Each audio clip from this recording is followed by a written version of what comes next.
안녕하세요. 오늘은 지방선거 날이었습니다. 모두들 소중한 한 표를 행사하셨나요? 아무쪼록 대한민국을 제대로 이끌어갈 일꾼들이 뽑혔으면 하는 마음입니다. 야고보서는 하나의 질문이 전장에 걸쳐서 총체적인 주제를 아우른다고 할 수 있는데, 그것은 바로 너희는 마땅히 행할 바를 알면서 어찌 그것을 행하지 않는가입니다. 이에 대해 야고보서 2장 14절로 26절은 참된 믿음이 진정한 행위를 낳는다고 말했고, 그에 대한 구체적인 방향으로서 야고보서 3장 1절로 12절은 혀를 제어하는 내용에 대한 전개입니다. 성경의 다른 어떤 곳에서도 이 말의 잠재력인 파괴력에 대해 이보다 더 명확하고 설득력 있게 설명하는 곳은 없다 할 수 있습니다. 바로 말씀 안으로 들어가 보겠습니다. 내 형제들아, 너희는 선생된 우리가 더 큰 심판을 받을 줄 알고 선생이 많이 되지 말라. 우리가 다 실수가 많으니 만일 말에 실수가 없는 자라면 곧 온전한 사람이라. 능히 온몸도 굴레 씌우리라. 우리가 말들의 입에 재갈 물리는 것은 우리에게 순종하게 하려고 그 온몸을 제어하는 것이라. 또 배를 보라. 그렇게 크고 광풍에 밀려가는 것들을 지극히 작은 키로써 사공의 뜻대로 운행하나니 이와 같이 혀도 작은 지체로 돼 큰 것을 자랑하도다. 보라, 얼마나 작은 불이 얼마나 많은 나무를 태우는가. 혀는 곧 불이요 불의의 세계라. 혀는 우리 지체 중에서 온몸을 더럽히고 삶의 수레바퀴를 불사르나니 그 사르는 것이 지옥불에서 나느니라. 여러 종류의 짐승과 새와 벌레와 바다의 생물은 다 사람이 길들일 수 있고 길들여 왔거니와 혀는 능히 길들일 사람이 없나니 쉬지 아니하는 낙이요 죽이는 독이 가득한 것이라. 이곳으로 우리가 주 아버지를 찬송하고 또 이곳으로 하나님의 형상대로 지음을 받은 사람을 저주하나니 한 입에서 찬송과 저주가 나오는도다. 내 형제들아, 이것이 마땅하지 아니하니라. 샘이 한 구멍으로 어찌 단물과 쓴물을 내겠느냐. 내 형제들아, 어찌 무화과 나무가 감람 열매를 포도나무가 무화과를 맺겠느냐. 이와 같이 짠물이 단물을 내지 못하느니라.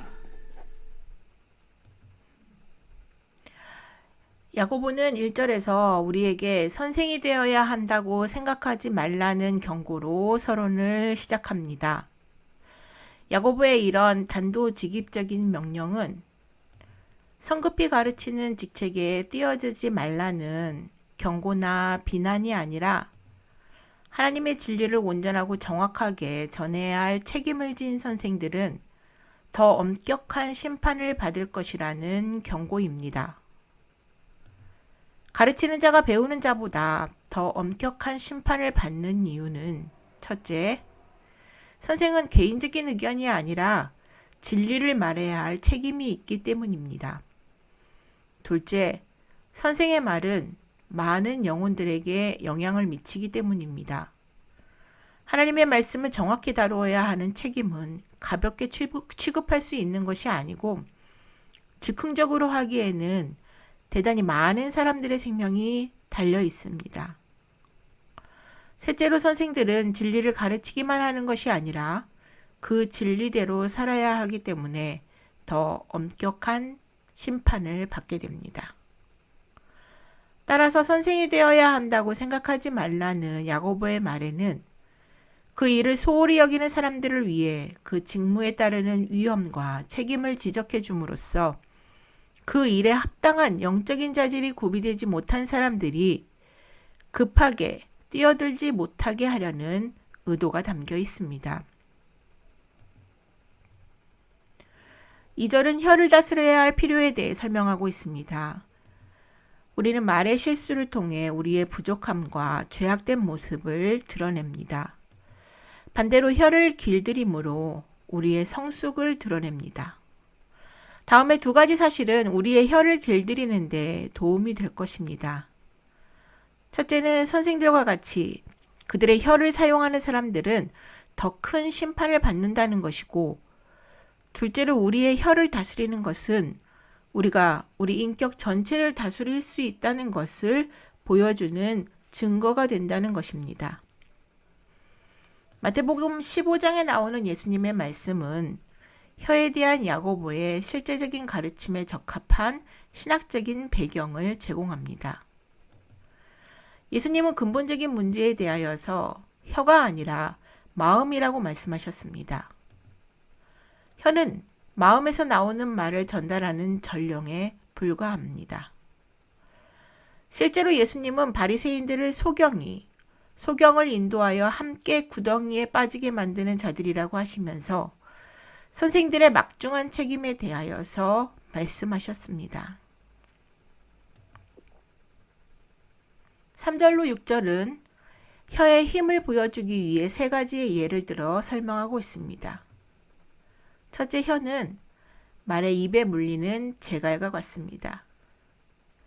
우리가 앞서 2절에서 몸을 다스리는 행동을 묘사하기 위해 사용되었던 굴레 씌우리라고 한 동사 역시도 바로 이 말의 제갈을 먹이는 행동을 말할 때 사용되는 단어입니다. 비록 작은 물건에 불과하지만 제갈을 먹이면 말을 타는 사람이 원하는 대로 말을 끌고 갈 수 있게 됩니다. 둘째로 혀는 배의 키와 같다고 말합니다. 폭풍과 사나운 바람 속에서 배를 안전하게 몰아가거나 의도한 목적지로 배의 방향을 틀기 위해 선원들은 키를 사용합니다. 역시 배의 크기에 비하면 키는 아주 작은 물체에 지나지 않지만 배를 통제하는 데 없어서는 안 될 중요한 것입니다. 마찬가지로 혀는 작지만 한 사람의 인생 행로를 결정합니다. 위에 이 두 가지 예는 중립적으로 긍정적이거나 부정적인 결과를 낳을 수 있습니다. 그러나 세 번째 비유는 혀의 잠재적인 위험성을 일깨워줍니다. 5절에서 야고보는 보라, 얼마나 작은 불이 얼마나 많은 나무를 태우는가 라고 말합니다. 작은 불꽃이나 불티가 남아있는 잿불이나 무심코 던진 담배꽁초 하나로 수십만 평방미터에 달하는 숲이 불길에 휩싸일 수 있습니다. 혀는 작은 불꽃이지만 수백 명의 인생을 불태울 수 있습니다. 제어되지 않은 혀는 한 사람의 인격을 암살하고 명성을 짓밟으며 심지어는 교회를 몰락시킵니다. 혀는 전 인격체를 더럽히는 오염의 근원이 될 수 있고 인생의 전 과정에 악영향을 미칠 수 있습니다. 혀는 파괴를 가져오고 우리 속에 들어있는 어마어마한 불의의 모습을 드러낼 수도 있습니다. 그런데 이 불사르는 혀는 지옥불에서 나온다고 야고보는 말합니다. 즉, 혀에 미치는 사단의 영향을 묘사한 것입니다. 여기서 지옥으로 번역된 헬라어 게엔나는 복음서에 나오는 예수님의 가르침과 야고보서 이 구절에서만 등장하는 단어로서 예루살렘 남쪽을 따라 이어진 흰놈 골짜기를 가리킵니다. 예수님과 야고보의 시대의 예루살렘 주민들은 온갖 쓰레기와 오물을 이 흰놈 골짜기에 쌓아놓고 그것을 소각했다고 합니다. 따라서 야고보의 말은 이렇게 풀이할 수 있을 것 같습니다. 도시 남쪽에 있는 그 고약한 냄새를 피우며 타고 있는 쓰레기 더미를 아느냐? 우리 혀는 바로 그것과 같다. 우리가 함부로 혀를 놀리기 시작하면 우리 마음속 쓰레기에 불이 붙는다. 그리고 그 악취를 풍기며 타오르는 연기가 흰농 골짜기에서 타고 있는 쓰레기를 상기시키듯 혀는 다른 모든 사람으로 하여금 우리의 마음속 사악함을 듣게 만든다. 야고보는 7절에서 혀를 길들여지지 않은 짐승으로 일컫고 있습니다. 인간은 뱀에서부터 코끼리, 호랑이로부터 돌고래에 이르기까지 길들이지 못하는 동물이 없지만 사나운 자신의 혀는 길들이지 못합니다. 그렇지만 인격적으로 그리스도를 알면 성령의 임재를 통해 하나님의 능력이 우리의 마음을 변화시켜 혀를 온전히 제어할 수 있습니다. 8절에서 야고보는 이 혀를 죽이는 독이 가득한 것으로 묘사합니다. 그것은 마치 우리가 이빨 뒤에 청산가리가 든 캡슐을 물고서 언제라도 그것을 깨뜨려 가는 곳마다 죽음의 말을 퍼뜨릴 태세를 취하고 있는 것과 같습니다. 이에 대해 바울은 로마서 3장 13절로 14절에서 그들의 목구멍은 열린 무덤이요 그 혀로는 속임을 일삼으며 그 입술에는 독사의 독이 있고 그 입에는 저주와 악독이 가득하다고 말하였습니다. 9절로 12절은 혀의 이중성에 대해 말하는데 9절은 혀를 긍정적으로 사용하는 경우와 부정적으로 사용하는 경우 모두를 보여주고 있습니다. 긍정적인 사용으로는 인간의 말이 지니는 최고의 기능인 하나님을 찬양하는 말을 하고 부정적인 사용에 대해서는 인간을 저주하는 일을 말합니다. 10절은 이 두 행동이 보여주는 모순에 초점을 맞추고 있는데 하나님을 찬송하면서 하나님의 형상을 따라 지어진 인간을 저주하는 것은 마땅치 않은 모순된 행동이라는 겁니다. 하나님께서 만드신 피조물을 저주하는 것은 사실상 하나님을 저주하는 것입니다. 그래서 야고보는 11절로 12절에서 한 입으로 두 말을 하는 것은 그 사람이 두 마음을 품은 자라는 사실을 드러내는 것이며 또한 심은 대로 거두게 된다고 말합니다. 야고보는 한 샘에서 단물과 쓴물이 날 수 없고 무화과 나무가 감람 열매를 포도나무가 무화과 열매를 맺지 못한다고 말하면서 우리의 혀가 우리의 마음을 드러내는 것임을 주지시킵니다. 하나님과 함께하지 않고 하나님의 임재 가운데 매일 걷지 않는 사람은 한결같이 깨끗하고 유익한 말을 할 수 없습니다. 하나님의 일과 관련하여 두 마음이 있고 일관되지 않는 사람은 말도 이중적이고 일관되지 않을 수 있습니다. 신앙생활을 오래 했다고 자부하는 자들의 비하하고 위축시키는 말이 갓 태어난 여린 그리스도인의 영혼을 처참히 짓밟을 수 있다는 사실을 상기해야 합니다. 새롭게 된 마음만 순전한 말을 낼 수 있으며 비록 완벽하지는 않더라도 일관되게 순전한 말이 새롭게 된 마음의 산물입니다. 그러니 하나님께 오늘 우리의 마음과 혀를 변화시켜 달라고 간구합시다. 스스로를 통제하려는 그 모든 시도를 중단하고 하나님의 통제에 순복합시다. 하나님만이 몸서리가 쳐지도록 불쾌한 말의 독을 해독하실 수 있습니다. 너희 중에 지혜와 총명이 있는 자가 누구냐? 그는 선행으로 말미암아 지혜의 온유함으로 그 행함을 보일지니라. 그러나 너희 마음속에 독한 시기와 다툼이 있으면 자랑하지 말라. 진리를 거슬러 거짓말하지 말라. 이러한 지혜는 위로부터 내려온 것이 아니요 땅 위의 것이요 정육의 것이요 귀신의 것이니 시기와 다툼이 있는 곳에는 혼란과 모든 악한 일이 있습니다. 오직 위로부터 난 지혜는 첫째 성결하고 다음에 화평하고 관용하고 양순하며 긍휼과 선한 열매가 가득하고 편견과 거짓이 없나니 화평하게 하는 자들은 화평으로 심어 의의 열매를 거두느니라.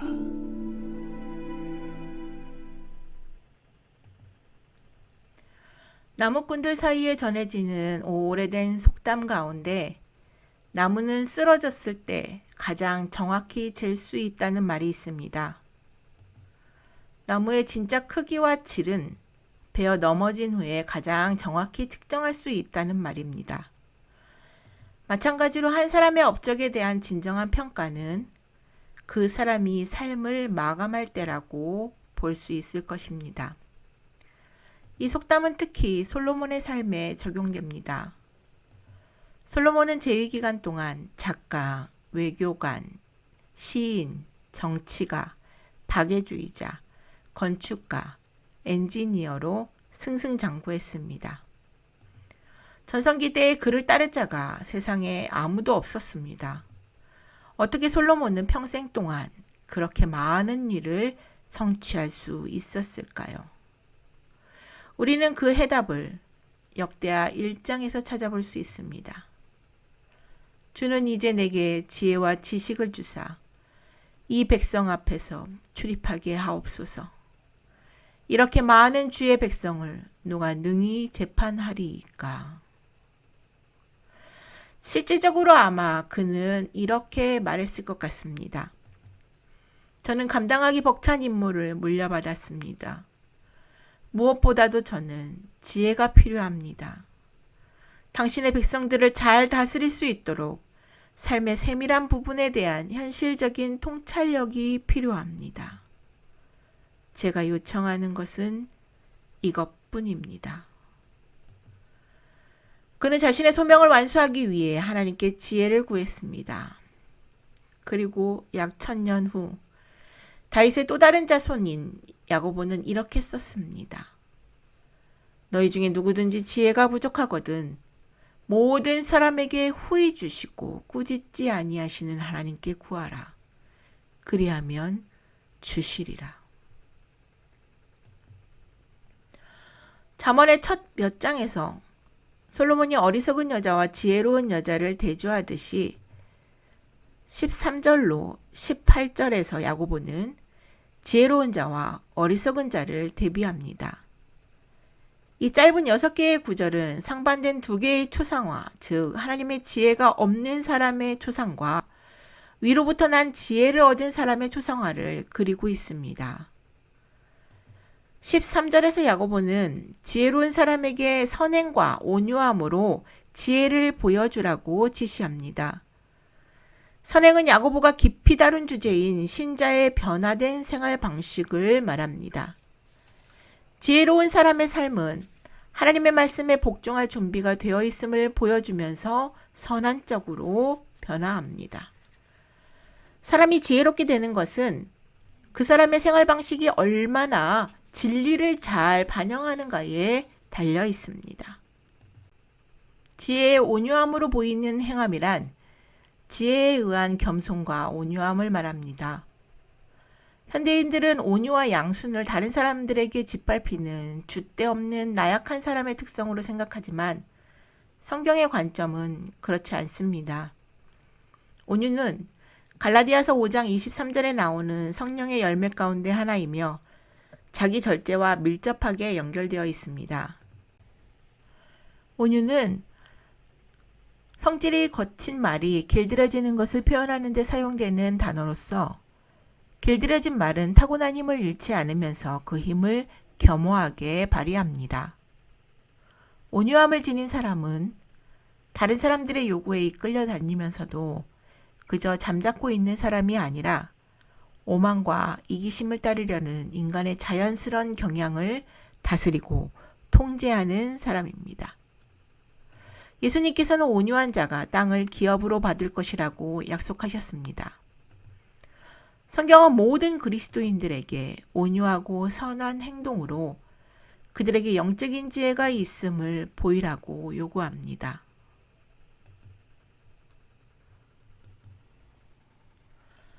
(14절로 16절에서) 야고보는 태도를 바꾸어 어리석은 사람의 특성에 대해서 설명합니다.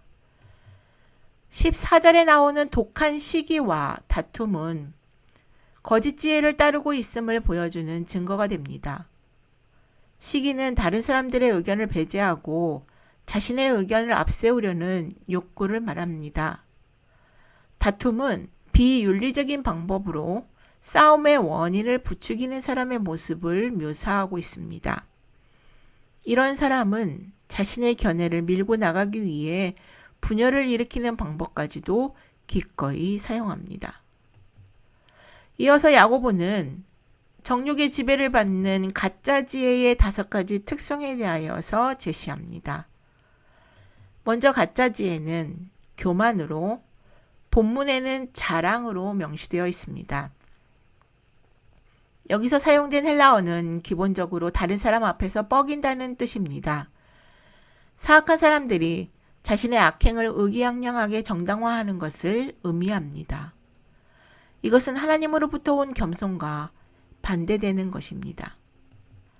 신학자 찰스 하지는 인간에 대한 성경의 교리는 인간을 창조할 때 의도했던 모습, 즉 부풀리지 않으면서 높이고 비하하지 않으면서 낮추는 모습으로 만드는데 아주 적합하다고 말하였습니다. 둘째로 가짜 지혜는 진리를 거스르는 거짓말로서 어리석은 자들은 자신들의 믿음이나 생활 방식에 맞추기 위해 진리의 기준을 바꾸며 결국 복음의 진리를 거부하고 맙니다. 예수님을 시기했던 종교 지도자들은 예수님의 인격과 능력을 부인하고 죽이려는 음모를 꾸미는 데까지 나아갔습니다. 셋째로 가짜 지혜는 땅 위의 것으로, 이 말은 세상에 속한 것이라는 뜻입니다. 야고보는 이 말을 위로부터 난 지혜와 대비시킵니다. 이것은 순전히 수평적인 시각, 곧 세속적인 진리의 측정, 세상적인 성공의 기준, 물질적인 동시, 현세적인 우선순위를 말합니다. 네 번째 가짜 지혜는 정욕의 것으로, 이는 인간의 혼적인 부분을 지칭합니다. 헬라어로 사이키코는 영어의 사이키와 관련이 있는데 이는 자아, 즉 인간의 내면의 동기를 나타내는 데 쓰입니다.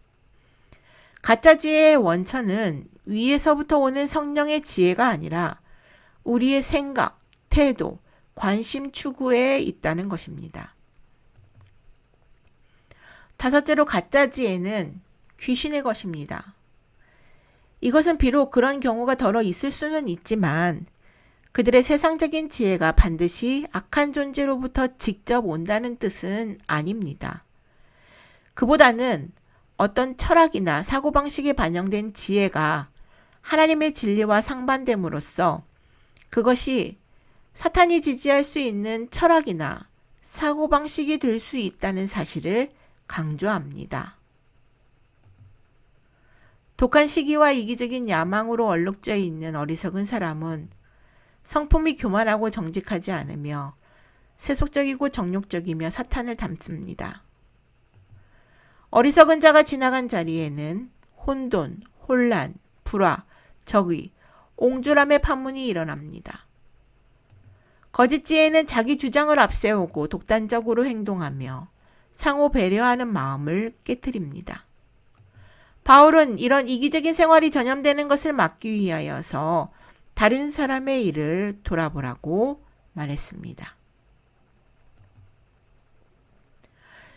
이제 야고보서 3장 17절은 참 지혜의 특성을 8가지로 말해주고 있습니다. 첫째는 성결입니다. 하나님이 주신 지혜는 외적 행위뿐 아니라 내적 동기를 순수하게 만듭니다. 예수님은 마음이 청결한 자는 복이 있나니 하나님을 볼 것이미요 라고 말씀하셨습니다. 성결한 생각과 행위는 우리가 어떤 상황에 처해 있든지 그 안에서 하나님이 역사하시는 것을 볼 수 있게 해줍니다. 둘째로 화평은 어리석은 자의 독한 시기와 다툼과 대조를 이룹니다. 우리의 본성은 논쟁적이고 싸우기 좋아하며 호전적이고 성미가 급합니다. 그러나 화평은 내분이 있는 곳에 평화를 가져다 주는 소망을 드러냅니다. 예수님은 화평케 하는 자는 복이 있나니 하나님의 아들이라 일컬음을 받을 것이라고 약속해 주셨습니다. 셋째로 관용입니다. 이 단어에 해당하는 헬라어는 공정한, 온건한, 유연한이라는 뜻을 갖고 있습니다. 이 말은 지고한 이상을 위해서 자신의 권리를 포기하는 사람을 표현합니다.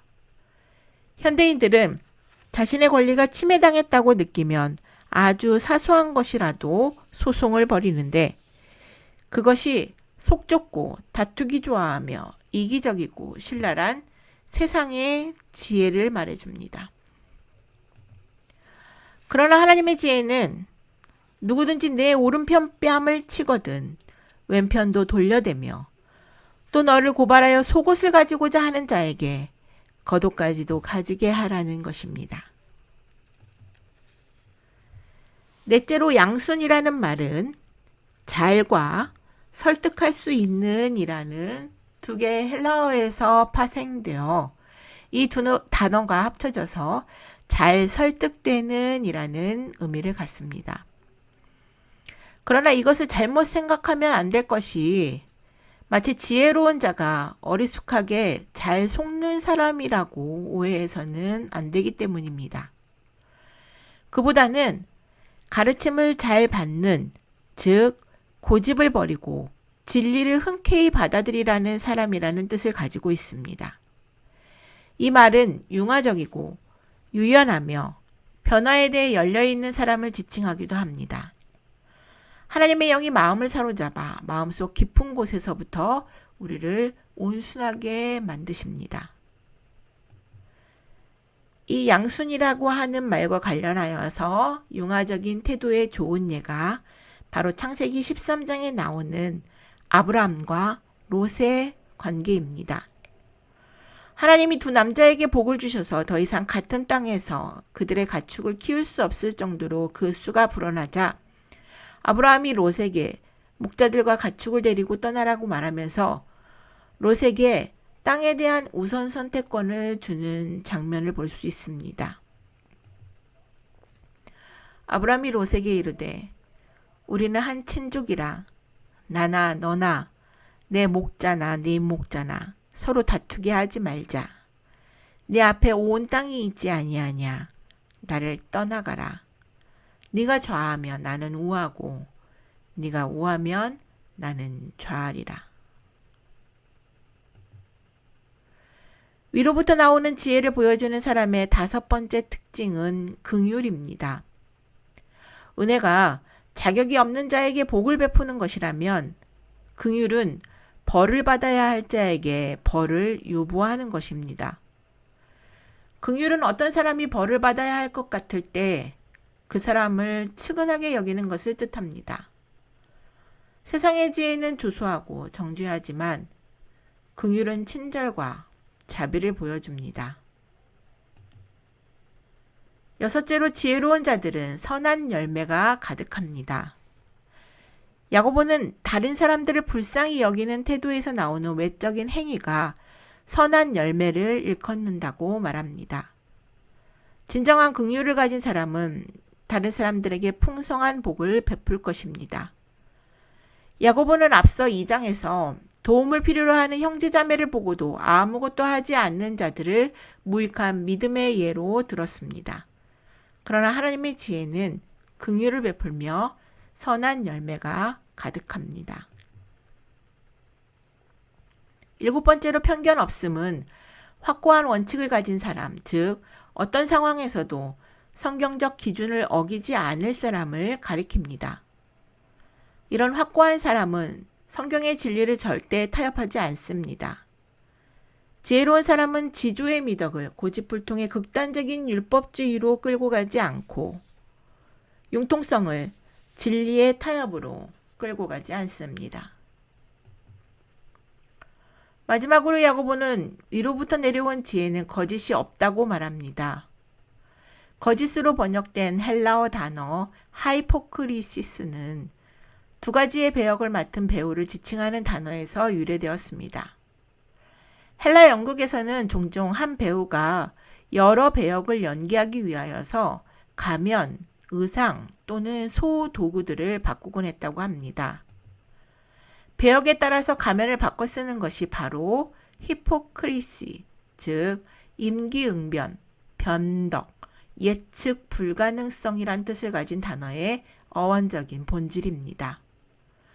그러나 지혜의 영을 받은 사람들은 거짓 없는 삶을 살 수 있습니다. 모든 가면을 벗고 위지위, 곧 보이는 그대로의 원칙, What you see is what you get 대로 사는 것입니다. 18절은 참 지혜가 미치는 영향을 설명하면서 3장을 마무리합니다. 참 지혜는 하나님의 뜻에 일치하는 의의 열매를 맺습니다. 참 지혜는 사람들과의 화목한 관계를 누리는 화평을 경험하게 합니다. 주 예수님 대신 우리 자신의 생각 속에 빠져 있을 때 우리는 그리스도를 높이려 하기보다 우리 자신의 주장과 성공을 앞세우며 다른 사람들을 비하하는 일에 우리의 혀를 사용할 것입니다. 바울은 에베소서 4장 29절에서 무릇 더러운 말은 너희 입 밖에도 내지 말고 오직 덕을 세우는 데 소용되는 대로 선한 말을 하여 듣는 자들에게 은혜를 끼치게 하라고 권면합니다. 우리는 걷잡을 수 없는 어리석은 악순환에 빠지지 않도록 삶을 변화시키는 색채로 우리의 초상을 다시 칠해야 합니다.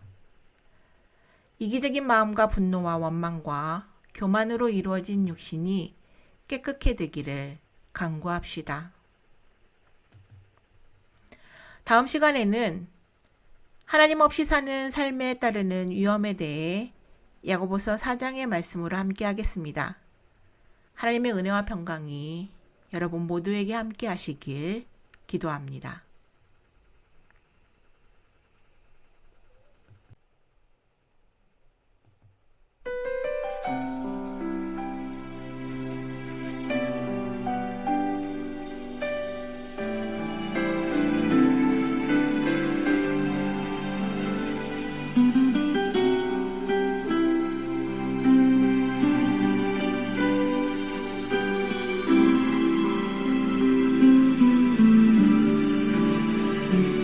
슬픔 속에서도 울지 않는 것, 억울해서 울지 않는 것, 걱정할 수밖에 없는 상황 속에도 걱정하지 않는 것, 사랑할 수 없는 사람조차도 사랑하며 품어주는 것, 용서할 수 없는 사람일지라도 용서하여 주는 것, 어떠한 자기 주장도 버리고 오직 모든 것을 주님 뜻에 맡기며 내가 강한 것이 아니라 주가 강함을 보여주니 진정한 겸손.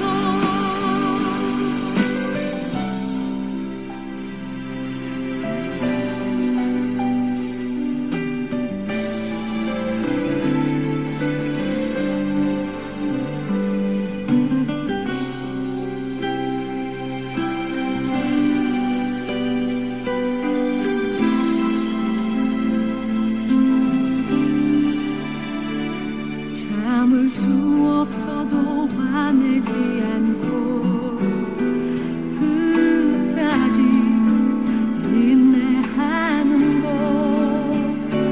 감사할 수 없는 그런 조건에서도 감사하며 사는 것, 칭찬이 나